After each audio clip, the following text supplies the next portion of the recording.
Bienvenue en Nouvelle-Zélande avec un pinot noir remarquable, en tout cas je l'espère, on va le découvrir ensemble, je le connais déjà. Alors au niveau de la robe, on a une belle robe soutenue pour un pinot noir, une robe brillante, un rien évolué, on n'est plus sur la teinte violacée, un rien évolué, une belle viscosité. Donc en fait dans cette contrée on a de plus en plus de vins qui arrivent dans les dégustations, à l'aveugle parfois, de pinot noir ou de sauvignon qui sont vraiment très très intéressants. Ici on est dans la zone de Marlborough, donc une des zones les plus connues, qui produit de super pinot noir et de très beaux sauvignons, donc à découvrir aussi. Donc au niveau visuel, on a une belle robe d'un grand pinot noir. On va passer maintenant à l'examen olfactif. Au premier nez, on a un premier nez qui est explosif. Alors qu'est-ce qu'on a au nez?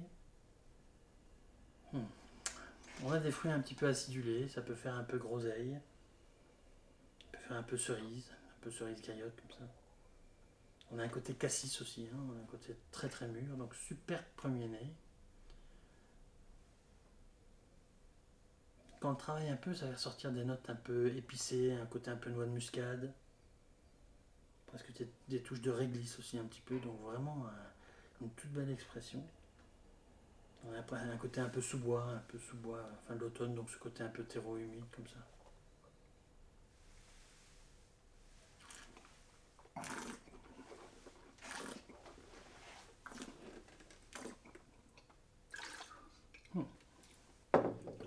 Au niveau de la bouche, c'est assez remarquable, hein. On a une toute belle matière en entrant en bouche.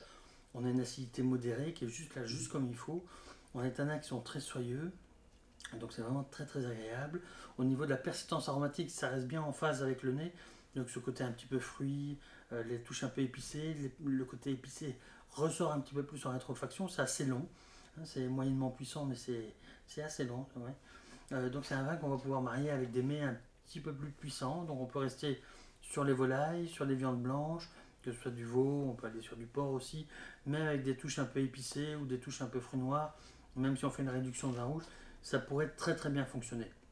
Donc à mon avis, de par sa structure, c'est pas un vin qui a un potentiel de garde énorme, mais si on boit ça dans les 3-4 ans, il n'y a aucun problème. Donc vraiment une belle interprétation du cépage pinot noir de l'autre bout du monde à découvrir pour les amateurs du genre. Je pense que ça vous plaira. Santé.